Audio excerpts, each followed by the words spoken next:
Graça e paz, irmãos. Quero convidar você na manhã de hoje a abrir a sua Bíblia no livro de Esdras, capítulo 5, que dará continuidade à exposição.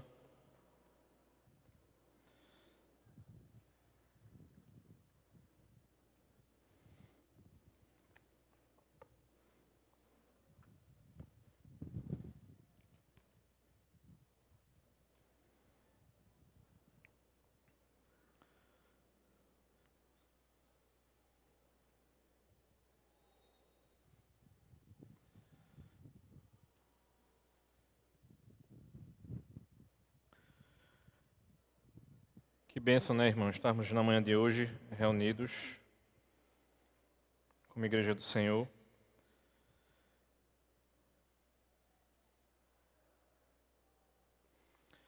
Esdras, capítulo 5, o texto nos diz o seguinte. Obrigado, Vlad.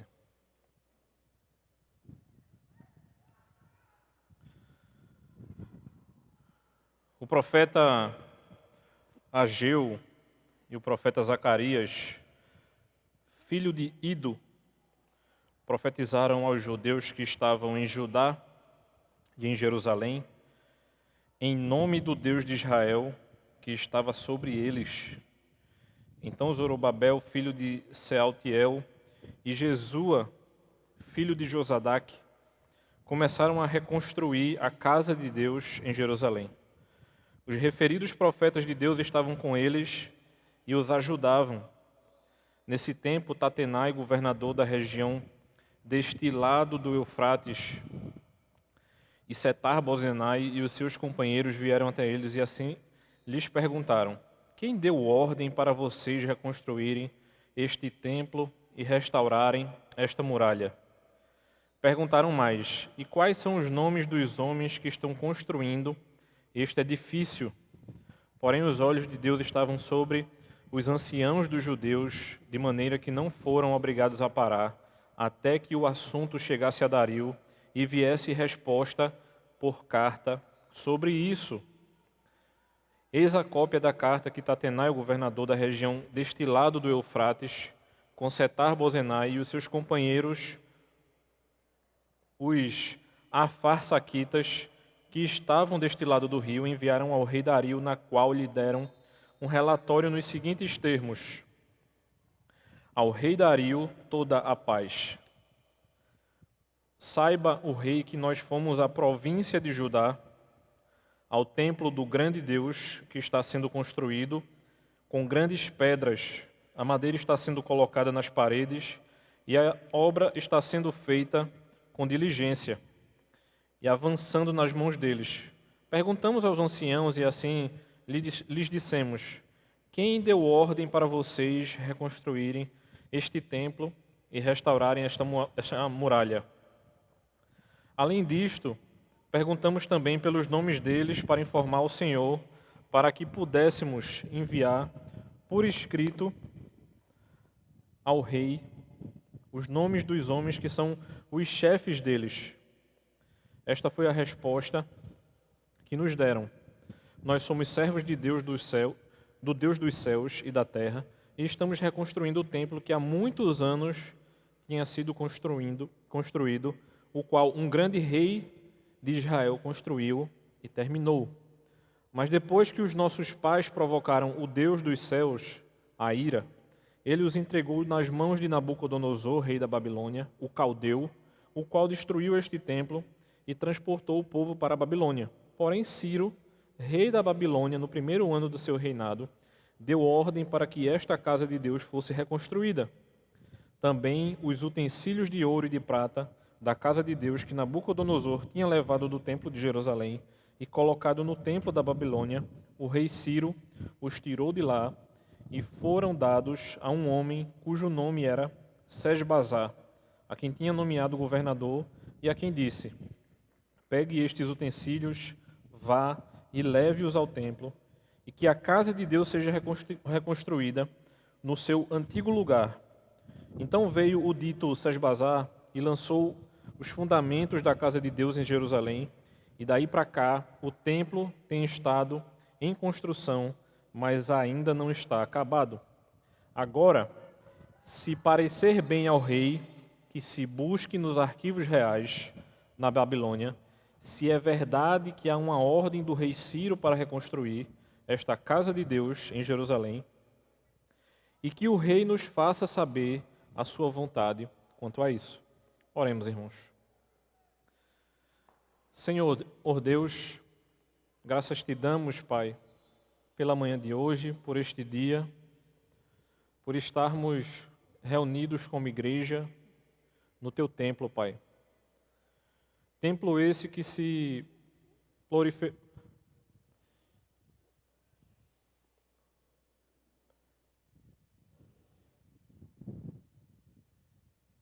que foi aumentado a quantidade, Pai, dia após dia ao longo dos anos, e que temos o privilégio, Senhor, de continuar a te obedecer, a te honrar e a te cultuar, Senhor. Muito obrigado por isso, Pai, sabendo que Tu és o nosso Deus, a quem nos salvou e tem nos ajudado dia após dia.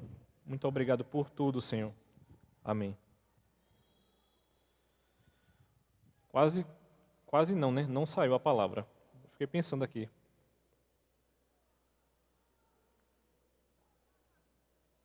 Acontece. Irmãos, eu estava estudando esse texto e pensando acerca de como a Igreja de Cristo ela é perseguida ao longo dos anos. E aí, vindo para cá hoje de manhã, logo que a gente entra na orla de Olinda, né, vindo de Recife para Olinda, eu estava olhando ali perto do Fortinho do Queijo, aquele forte, logo que a gente entra na praia ali, e próximo a ele tem uma casa que era uma delegacia policial, sendo que hoje é um centro comunitário destinado ao uso de um afoxé. E aí eu fiquei pensando, rapaz, se a prefeitura, eu não sei se é a prefeitura de Olinda ou o governo do estado, tivesse cedido essa casa a uma igreja, qual seria a confusão que aconteceria, né? Das pessoas descobrirem que nós, como um estado laico, estamos cedendo espaços para igrejas ocuparem sem nenhum custo. E aí eu fiquei me perguntando, você já parou para pensar que isso é uma questão macro do reino, mas que muitas vezes o Senhor trabalha com questões micro, ou pensando na nossa vida? Obviamente o texto não está tratando aqui de coisas mais específicas, mas sim de coisas mais abrangentes, mas para ajudar as crianças e os pré-adolescentes e adolescentes a entender algumas coisas. Eu queria falar para elas inicialmente, e aí eu fiquei lembrando que João, filho do reverendo Ronaldo, ele tem uma bicicleta. Considere o seguinte, João é uma criança, e normalmente as crianças gostam de bicicletas. E eu estava lembrando, né, lembrando de João andando de bicicleta, e aí eu estava lembrando de quando eu tinha a idade de João, eu também gostava muito de andar de bicicleta. Sendo que eu não tinha feito plano nenhum plano para ganhar aquela bicicleta. Aquilo me foi dado. E aí, anos depois, mais ou menos da idade de Guilherme, um pouquinho mais velho, já com uns 12, 13 anos, para mim a coisa mais legal desse período foi porque eu pude montar a minha bicicleta. Ou seja, eu saí comprando peça por peça, do pouquinho de dinheiro que eu ganhava, e eu passei um tempão montando essa bicicleta. Mas isso foi um plano meu. Não que o Senhor não permita que nós possamos fazer planos. E isso é uma coisa que é graça do Senhor sobre as nossas vidas. Né? Pensando em nós adultos, não é ruim nem errado fazer planos pessoais. Mas considere o seguinte, a gente tem uma situação aqui em que o povo queria reconstruir o templo. Não é ganhar uma bicicleta, nem poder montar essa bicicleta ou qualquer outra coisa que a gente goste. né? Muitas vezes a gente gosta de trabalhar com coisas manuais. E eu estava até brincando essa semana, mas pura verdade o que eu vou dizer aqui agora para você. Sabe quando você já fez a sua devocional, né? Para quem faz devocional à noite, e quer desligar a mente para dormir? A gente faz inúmeras coisas, né? Tem gente que vai ler livros, tem gente que vai ver alguma coisa de série, mas, pasmem, né? E minha esposa fica brincando comigo, eu gosto de ver vídeos no YouTube ou no Facebook de restauração de peças de metal enferrujado. Tipo assim, uma faca do início do século que o cara restaurou, ou coisas do tipo, relacionadas à madeira também, viu? Não fique... E Viviane faz, Rodrigo, o que é que tu está fazendo? Não tem o que fazer, não. E é como se a gente perdesse muitas vezes esse senso de que isso são coisas nossas, que ainda assim não são erradas, mas Deus estava chamando o povo dele a prestar atenção em algo muito maior aqui. É a gente saindo de coisas pessoais e indo para coisas a respeito da comunidade da fé. Obviamente a gente não está passando por nenhuma perseguição, por exemplo, de perder esse templo. A gente até já quase, né, não perdeu tempo, mas ia perder parte dele, porque quando começaram essa obra aqui, essa ponte que está construída aqui, que a gente nunca usou, o projeto inicial iria pegar parte do nosso terreno e a gente ia perder parte da quadra. Mas ainda assim não era uma perda completa do nosso espaço. Assim, ainda assim a gente podia cultuar ao nosso Deus e nós não seríamos, digamos assim, diretamente atrapalhados. E muitas vezes é até difícil para a gente entender essa situação. Nós sermos retirados do nosso país,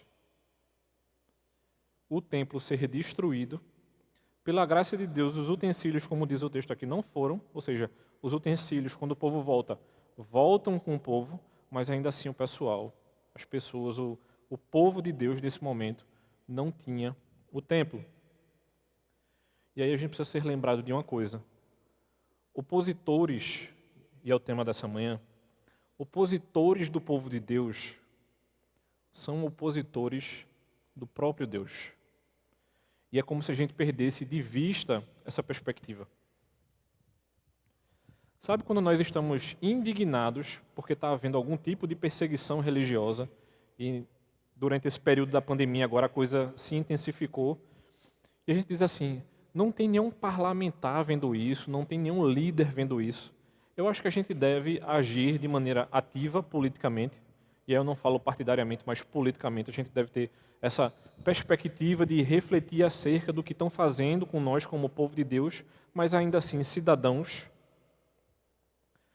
Mas eu fico me perguntando muitas vezes como alguns cristãos questionam isso. E eles dizem assim, mas não é possível que isso esteja acontecendo. E eu penso na mesma hora, é possível. Aconteceu ao longo dos anos da história da redenção, do Antigo Testamento, do Novo Testamento, da história da igreja, seja do período apostólico, dos pais da igreja, dos pais do deserto, dos reformadores, dos puritanos, do nosso período agora. Se a gente for procurar historicamente, houve perseguição o tempo inteiro. Mas existem alguns aspectos interessantes, e eu diria muito ricos no texto. O primeiro deles é justamente a abertura do texto. Ele não dá muitas informações do que está acontecendo aqui. E a partir do versículo 6, logo depois que a gente passa da introdução do capítulo 5, a gente vai perceber que é uma carta. E é interessante como é relatado, ou seja, é cópia mesmo. A carta foi nos apresentada como ela foi apresentada a Dario. Mas um aspecto muito importante é porque, se a gente for parar para pensar em primeiro lugar, Deus ele quebra o silêncio. Mesmo que haja oposição ao povo de Deus, que é justamente o que a gente vai tratar na manhã de hoje, ele quebra o silêncio. E ele quebra o silêncio através de quem?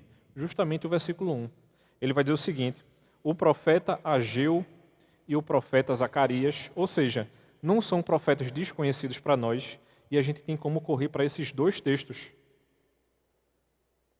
Ou seja, eu quero saber mais detalhes do que está acontecendo aqui.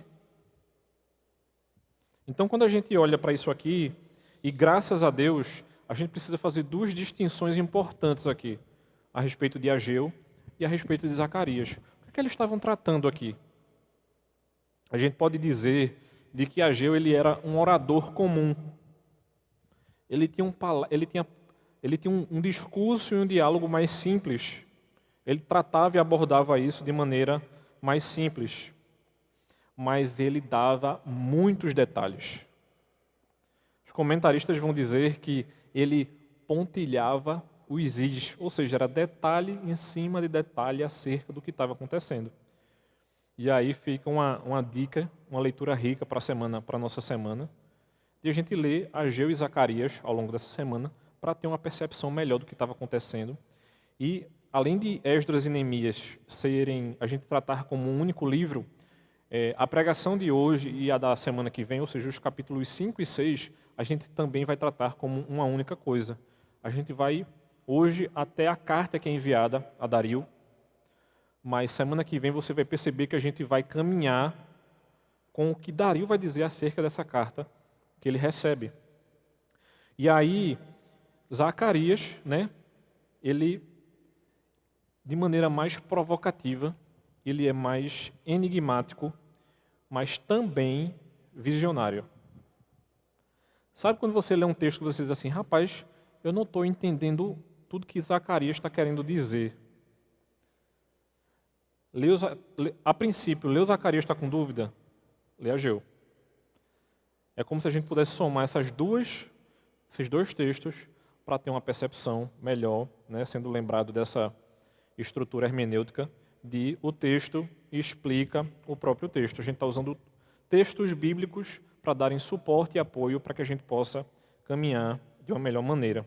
Ou seja, por trás dessas palavras simples de que Ageu nos é apresentado aqui, eles estavam ajudando o povo. Vai ter algumas palavras usadas aqui que elas não são usadas de maneira ao vento. Que ele vai dizer aqui, por exemplo, a respeito dos anciãos. Ou seja, qual era a decisão que estava sendo tomada aqui? Os líderes ou os anciãos são questionados e a partir desse questionamento a decisão era deles. Se a gente for conectar a palavra ancião com o Novo Testamento, a gente vai ser lembrado de que a gente pode tranquilamente traduzir por presbítero.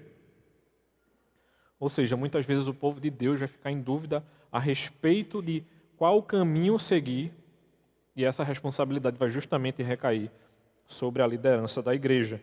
Então a gente não deve perder o gentil lembrete da responsabilidade do homem e da ajuda do céu. Essas coisas precisam estar postas. Não muitas vezes de maneira tranquila, porque dependendo de como a gente entre nesse assunto de responsabilidade humana, muitas vezes você vai ficar em dúvida, mas a gente deveria ter um entendimento mínimo a respeito disso. E aí, sendo a construção retomada no segundo ano de Dario, no 24º dia do 6º mês, a gente pode chegar mais ou menos de uma data, para os que gostam desses detalhes, de 21 de setembro de 520 a.C. Ou seja, faz mais ou menos uns 2.540 anos que eles estavam tratando essa problemática aqui. E aí, passando um pouquinho desse detalhe, a gente vai ser lembrado também a partir de Ageu e Zacarias de que essa agitação nos primeiros anos do reinado de Dario tenha facilitado a retomada do projeto de construção. Ou seja, sai um rei, entra outro, até que ele estabilize a estrutura do reino, vamos voltar a construir. A ideia é justamente essa. Mas esse ímpeto pelo trabalho da construção, ele é renovado justamente por aquilo que Ageu e Zacarias traz ao povo de Deus. Irão haver palavras duras. Eu lembro como se fosse hoje. Eu estava conversando com uma amiga e ela questionando acerca da riqueza da igreja. E quando ela me questionou a respeito disso, eu automaticamente fui lembrado daquele texto de Cristo tratando com os pobres. E aí a gente fica naquela balança, né? O que é que Deus está querendo que a gente faça? Ou você acha que não tinha pobres aqui? E Deus insistindo na reconstrução do templo. E aí eu não estou dizendo que a gente vai ficar batendo nessa tecla para justificar uma reforma ou uma construção nos dias de hoje, que a ideia não é essa, mas é a ideia da obediência ou daquilo que Deus espera que a gente faça. Deus está pegando esses planos pessoais e dizendo assim, vamos dar uma pausa, porque eu preciso que vocês tratem a respeito de outro assunto. Era justamente isso que Deus estava fazendo aqui. Alguns planos que nós fazemos, muitas vezes que não são errados, Deus nos freia. Às vezes de maneira mais localizada e às vezes de maneira mundial, como Ele fez agora conosco. Não tem como a gente não olhar para o que Deus fez conosco e pensar somente na saúde mundial. Mas Deus não somente parou a população mundial, como Ele deu determinados freios na igreja. E eu não estou falando freio a respeito da proclamação, mas freio a respeito tanto de planos pessoais, quanto a respeito de planos como igreja mesmo, né? O conselho se reunindo ao longo dos meses e a gente conversando e dizendo assim, rapaz, nós não fizemos muita coisa como igreja ao longo do ano, mas a gente também não pode se cobrar como se tivesse tudo acontecendo na normalidade. E a gente sabe que isso não era realmente o que deveria acontecer. Não só na igreja, mas também na nossa sociedade. E aí precisei ir no centro essa semana, indo naquela região ali perto do Teatro de Santa Isabel. Quando eu subi a ponte ali, em frente ao teatro, tinha um grupo de professores manifestando ali acerca da não volta às aulas presenciais. E eu até brinquei, tinha uns 15. E eu não vou querer entrar nessa problemática agora, certo? De se deve voltar ou não. Mas eu pensei duas coisas. A primeira delas foi: os crentes estão voltando a tomar as rédeas da educação dos seus filhos. E tomando a rédea da educação dos filhos, a gente para de terceirizar aquilo que a gente deveria estar implementando, pensando no reino e não pensando, por exemplo, na carreira do nosso filho, como nós devemos pensar na educação de maneira bíblica. E um dia desses, conversando com jovens, também pensei o quanto a gente perde muitas vezes de pensar biblicamente. Porque esse é um dos chamados aqui, pare de pensar um pouco a respeito da sua vida e comece a pensar biblicamente. É um dos grandes desafios dos nossos dias. Estava conversando essa semana com o presbítero Reginaldo e eu disse a ele, muitas vezes nós somos tentados a receber alimento de maneira tão mastigada que quando falta um pouco da informação, a gente não quer receber o alimento, porque falta, por exemplo, só foi me entregue feijão, está faltando arroz. E eu vou precisar pensar um pouquinho mais para ter o arroz. E eu conversando com os jovens, eu disse a ele, a gente precisa pensar a educação de maneira redimida. Tem um presbítero americano, um dos grandes escritores da nossa época, né, da nossa cristandade, que ele tem livros, né, ele é formado em matemática, e aí ele tem escrito livros redimindo a matemática, redimindo a filosofia, redimindo a ciência, o quanto a gente tem perdido por não pensar biblicamente a respeito da educação de maneira geral. E a gente está tratando sempre de um único ponto aqui, que é justamente a respeito da reconstrução do templo. Mas a gente pode pegar muito bem esse exemplo, porque houve um receio dos oficiais. E aí é justamente a sequência do texto, a partir do versículo 3. Que o texto diz o seguinte: nesse tempo, Tatenai, governador da região deste lado do Eufrates, e Setar-Bozenai e os seus companheiros vieram até eles lhes perguntar ou lhes questionar justamente a respeito disso. Ou seja, nós não reconstruímos mais templos, mas nós seremos questionados, por exemplo, no nosso trabalho. Não é somente a educação que está tomada por ideologia.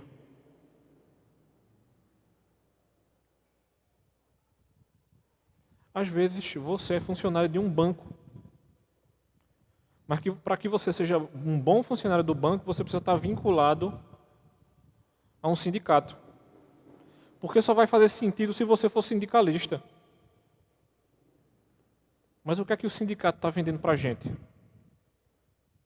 Uma jovem da igreja veio me questionar, estudante de psicologia essa semana, porque o professor chegou para ele e disse assim: essa história de cristianismo, para mim aqui na minha aula, nem venha com essa conversa. E aí eu tive que acalmar o coração dela. E aí eu disse a ela: minha irmã, veja bem, a vida cristã é um construto muito mais complexo, ou seja, nós somos emocionais, físicos, espirituais. Não adianta a gente setorizar a nossa vida. Isso não vai acontecer. Porque quando a gente tem um psicólogo, por exemplo, cristão, pensando a respeito da vida, ele não vai fechar simplesmente a psicologia. Ele, na verdade, ele vai expandir. Ele vai pensar muito mais. Ele vai ter muito mais respaldo, porque ele enxerga a vida de maneira muito mais abrangente. E ele será questionado. O povo estava sendo questionado aqui. Seja se você trabalha com comércio, meu irmão, e você vai ser questionado porque você não está sonegando. Isso é uma ponta do iceberg de muitos questionamentos que são feitos a comerciantes. Ou porque você está pagando o imposto do funcionário. Seja no nosso dia a dia, seja porque a gente foi no mercado comprar o arroz que está mais caro e que a gente deveria brigar com isso e se questionar porque o pobre não consegue comprar 1 quilo de arroz. E não é porque é ideologia, não, porque a gente é crente, a gente precisa pensar nisso também. Porque muitas vezes a gente precisa impor à sociedade aquilo que a gente espera que a sociedade faça. Então, o fato dessa comunidade de repatriados que estavam aqui continuar a receber essas profecias também reafirma a identidade do povo de Deus. E apesar de nós não termos mais profetas no termo profético que a gente olha e enxerga aqui no Antigo Testamento, não significa que a palavra do Senhor não continue a ser proferida. Ou seja, ela ainda está sendo proclamada, ou seja, essa profecia, apesar de nós termos hoje tudo relatado na Bíblia, ela ainda continua sendo relembrada a nós, para que a gente não esmoreça, assim como o povo não deveria esmorecer aqui. E esse receio, a gente vai ser lembrado que existia um medo do trabalho ser interrompido. Se a gente pudesse equiparar esse medo, é o mesmo medo que muitas vezes nós temos, por exemplo, de perder o emprego. Irmãos nossos perderam o emprego agora no período da pandemia. Empresas fecharam. Dificuldades têm acontecido dentro do povo de Deus. Mas isso não significa que o Senhor não tenha olhado para o seu povo, mesmo ainda sendo perseguidos de maneira velada. Porque o discurso é que existe liberdade, e que não tem nenhum problema, e que a gente não vai ser atacado. Então é bastante plausível, por exemplo, quando a gente olha para uma lista, no capítulo 2 de Esdras, né, se você não está lembrado, você pode ir lá depois. Vai ser bastante plausível essa lista, por exemplo, quando nós olhamos esses registros que foram compilados em resposta a um pedido, por exemplo, mas que o escritor de Esdras, ele não vai dar tantos exemplos, por exemplo, como ele vai dar aqui, porque ele traz a carta em sequência, de maneira bem detalhada. Em vez disso, aqui no versículo 5, ele vai relatar justamente, ou trazer um relato de um arquivo. Ou seja, nós temos um documento oficial sendo trazido para o texto bíblico, e isso vai refletir acerca do olho do seu Deus sobre os anciãos dos judeus, que é justamente o versículo 5, né, que o texto literalmente nos diz o seguinte: porém, os olhos de Deus estavam sobre os anciãos dos judeus, de maneira que não foram obrigados a parar. Isso nos traz outro ensinamento dentro do texto. O fato de Deus muitas vezes parar planos pessoais nossos não significa que Ele não tem cuidado do seu povo.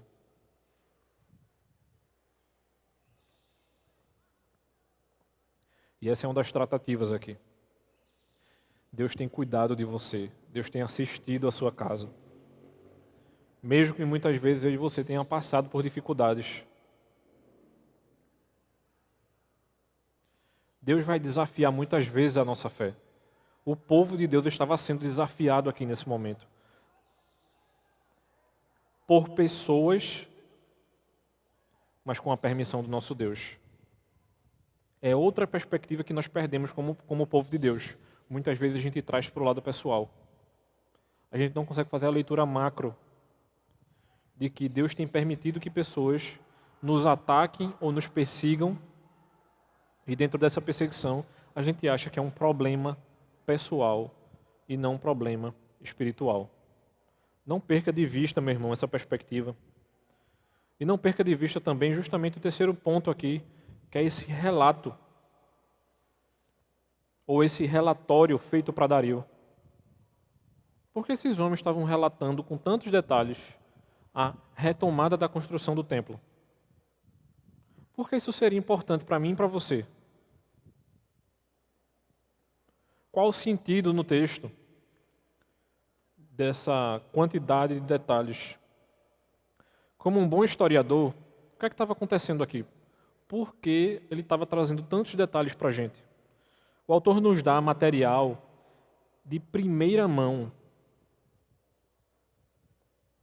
Aqui, tanto aqui como no capítulo 4, a cópia da correspondência, que vai acontecer também no capítulo 1 e no capítulo 6 também, ou seja, são materiais de arquivo histórico daquele povo. Na verdade, são trechos vívidos das memórias de Esdras e Neemias. Já parou para perceber que a gente perde de vista essa perspectiva histórica do que estava acontecendo com o povo e a gente está tendo com detalhe realmente o que estava acontecendo? E sabe o que é interessante? Às vezes a gente se contenta simplesmente com um resumo. Tipo assim, meu irmão, você se lembra de fulano de tal, que viveu num período tal, que morreu por conta de sua fé em Cristo? E com a gente, e isso muitas vezes enche o nosso coração. E Deus está trazendo um novo relato, sendo que Ele está trazendo esse relato com detalhes. Veja como o povo de Deus estava sendo questionado acerca de parar a construção do templo. Ou seja, uma carta chegando ao rei para que a fé fosse interrompida. Muitos pastores questionaram, por exemplo, durante esses 6 meses que a gente tem passado de pandemia, acerca da interferência na fé das crianças, por não estarem vindo para a igreja. A gente ainda não sabe o impacto disso, meus irmãos. Mas esses homens que estavam insistindo na construção do templo, ou seja, os líderes, os anciãos, eles tinham plena consciência do que tinha acontecido, não somente às crianças, mas ao povo como um todo. O impacto de não poder cultuar a Deus porque não se tinha um templo. A perda da perspectiva de olhar para um lugar.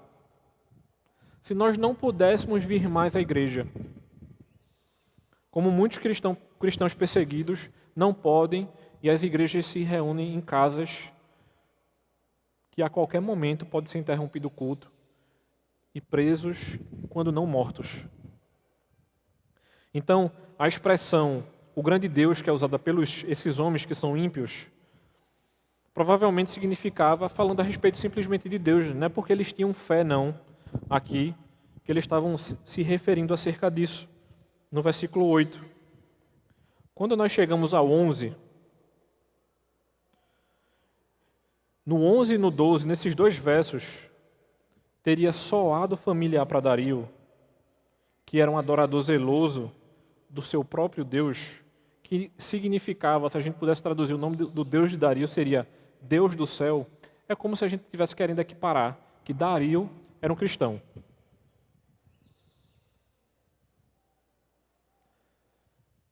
E que a palavra cristão pudesse abarcar, por exemplo, pensando na nossa realidade hoje em dia, todos os cristãos.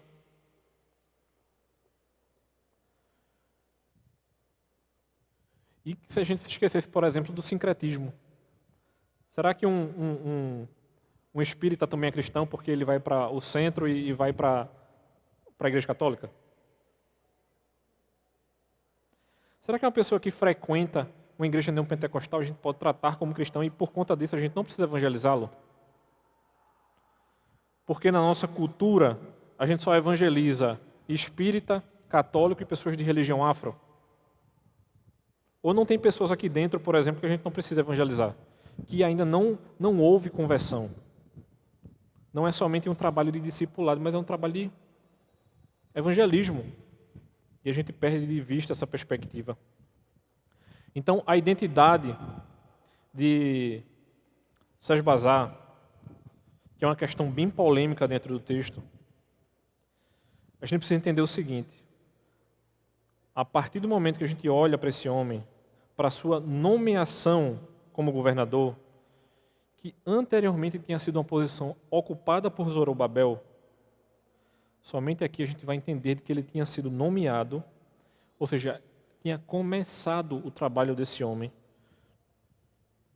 e que ele estava querendo justamente abortar.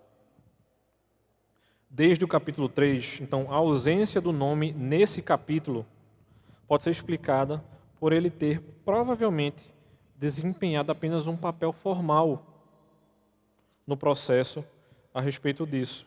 Então não era a primeira vez, por exemplo, que a pessoa que compila Esdras e Neemias fornece uma narrativa com questões documentais e com a correspondência de Tatenai, que é justamente o que o texto nos traz aqui, esses detalhes. Então, pessoas estavam sendo apresentadas como servas de Deus e, em correspondência posterior, a gente vai perceber que havia uma auto-identificação dos repatriados como servos do Deus do céu e da terra, ou seja, eles começam a dar determinadas nomenclaturas que eles conheciam. Ou seja, se Dario acreditava no Deus do céu, se esse povo acredita no Deus do céu e da terra, é a mesma coisa.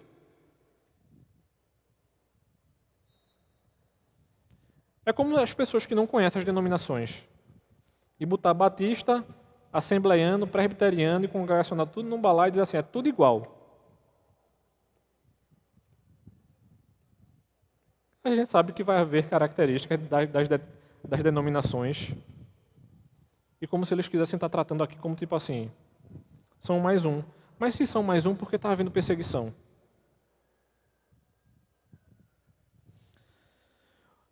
Essa sucessão real, ela vai ser novamente reiterada aqui, sendo crucial para o caso do povo de Deus, que estava tentando justamente essa repatriação.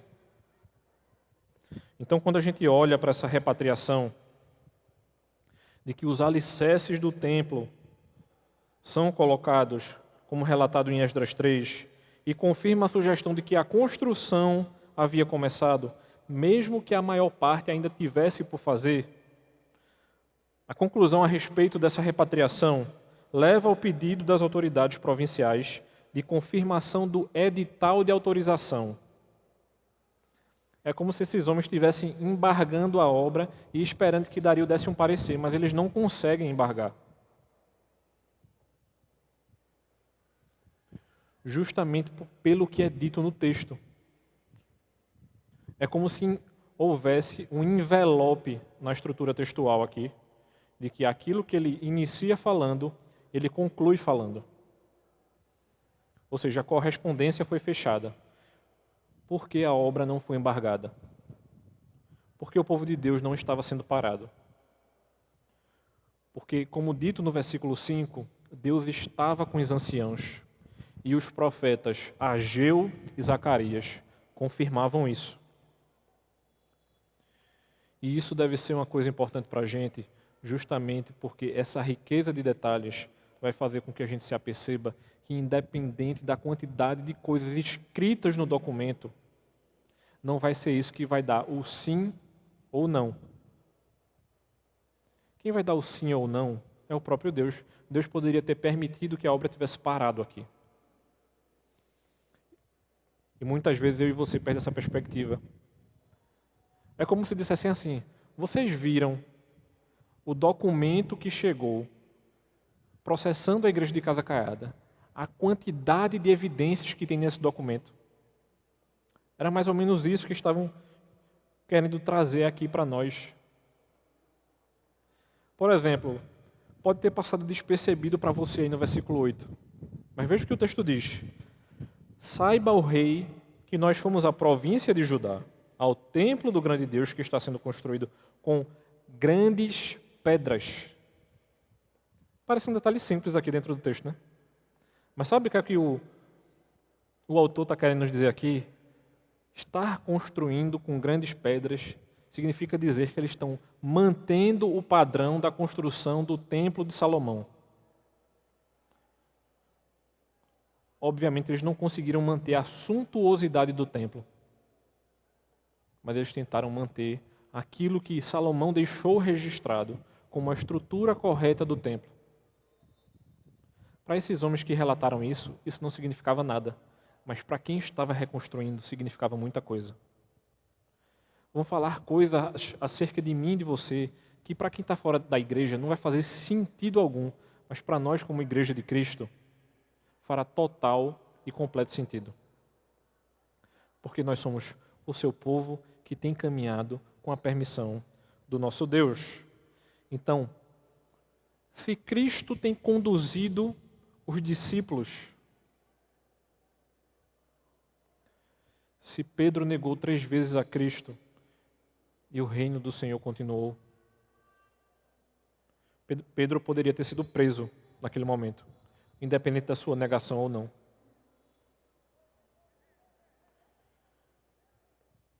João estava preso numa ilha, como a gente tem estudado em Apocalipse. Mas o reino do Senhor ainda assim não parou.